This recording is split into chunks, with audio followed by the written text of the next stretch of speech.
Hello guys, welcome back to our channel How to Do It tutorial videos. So in this video, I'm going to show you how to change bio on Threads.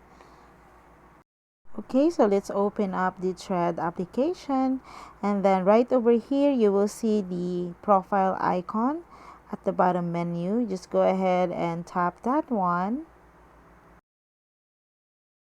and then tap the edit profile,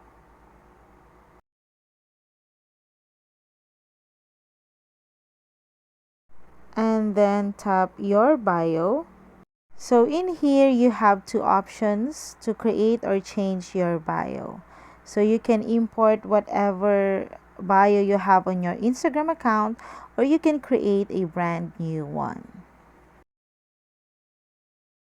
So as for me, I'm satisfied with my bio from my Instagram. So you can just edit it and change the font that you want. So just feel free to edit your bio. And that's it guys. I hope you find this video helpful, and if you do, please don't forget to like and subscribe to my YouTube channel. Thank you for watching.